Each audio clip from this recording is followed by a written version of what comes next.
राजगीर के convention centre में लोजपा का 3 दिवसीय प्रशिक्षण शिविर का आज दूसरा दिन रहा। शिविर का उद्घाटन गुरुवार को लोजपा के राष्ट्रीय अध्यक्ष चिराग पासवान ने किया था। इस प्रशिक्षण शिविर में प्रखंड से लेकर राष्ट्रीय स्तर के पदाधिकारियों ने हिस्सा लिया। लोजपा के राष्ट्रीय अध्यक्ष चिराग पासवान ने पत्रकारों से कहा कि जदयू और राजद 2025 तक दोनों अलग हो जाएगी। उन्होंने कहा कि ये बिहारी और बिहारियों के हित का गठबंधन नहीं है। मुख्यमंत्री नीतीश कुमार को भाजपा के साथ डर था, इसलिए राजद के साथ वहां गठबंधन किया और कहा कि हमें लगता है कि 5 से 6 महीने में सरकार गिर जाएगी। बिहार में महागठबंधन की सरकार लंबे समय तक नहीं चलेगी। बिहार में जल्द ही मध्यावधि चुनाव होगी। चिराग पासवान ने बेगूसराय की घटना को लेकर बिहार में राष्ट्रपति शासन लागू करने की बात भी कही।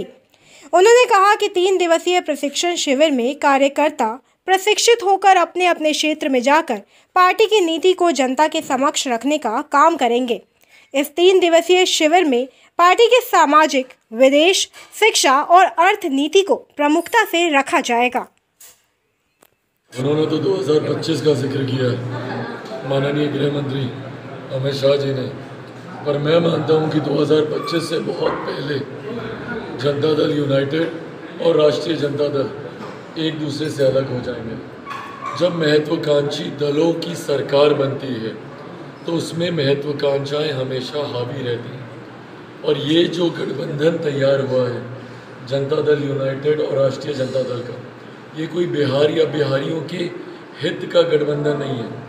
ये गठबंधन इसलिए नहीं बना कि बिहार में कोई विकास के कार्य लंबित पड़े हुए थे या बिहारियों की महत्वाकांक्षाओं के मद्देनज़र ये गठबंधन नहीं बना।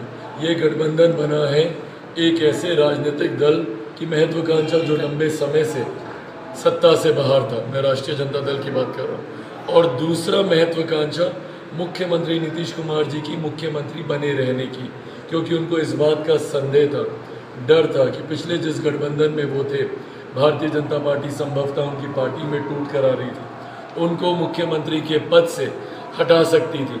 तो इन तमाम बातों से भयभीत होकर मुख्यमंत्री जी ने एक ऐसे गठबंधन के साथ सरकार बनाई जिसको अभी तक वो जंगल राज के नाम से बुलाते थे। तो जब ये 2 महत्वाकांक्षी दलों का गठबंधन हुआ है तो ये लंबे समय चलेगा नहीं। हाल फिलहाल के दिनों में राजद के वरिष्ठ नेता का बयान हम सब लोगों ने सुना ही, जहाँ पे वो मुख्यमंत्री नीतीश कुमार जी को आश्रम में जाने की वो सलाह दे रहे हैं। तो जब वो मुख्यमंत्री जी को आश्रम में जाने की सलाह दे रहे हैं तो ये अपने में दर्शाता है कि उस दल की महत्वाकांक्षा और ज़्यादा बढ़ गई है। अब वो सिर्फ सत्ता में रहकर संतुष्ट नहीं है, वो दल अपना मुख्यमंत्री चाहता है। तो ऐसे में जो राष्ट्रीय केंद्रीय गृह मंत्री आदरणीय अमित शाह जी ने कहा कि ये 2025 से पहले ये गठबंधन टूटेगा, मैं मानता हूँ कि अगले 6 से 8 महीने में ये गठबंधन टूटेगा और बिहार मध्यावधि चुनाव की ओर अग्रसर होगा। क्या लगता है कि इनका सुपना साफ होगा? भाई मुख्यमंत्री जी 1 नंबर से तीसरे नंबर की तो पार्टी बनी गए। अब इस बार, और ये 1 नंबर से तीसरे नंबर की पार्टी ये क्यों बने? ये लोग कहते हैं चिराग मॉडल की वजह से। चिराग मॉडल क्या था? जन भावनाओं का प्रतीक था चिराग मॉडल। जो जनता जिन भावनाओं को सोच रही थी, उन्हीं भावनाओं का मैं प्रतिबिंब था, उन्हीं भावनाओं को मैं रिफ्लेक्ट कर रहा था। 2020 के चुनाव में मुख्यमंत्री जी तीसरे नंबर की पार्टी बने क्योंकि उन्होंने 2015 के जनादेश का अपमान किया। 2015 का जनादेश महागठबंधन के लिए था।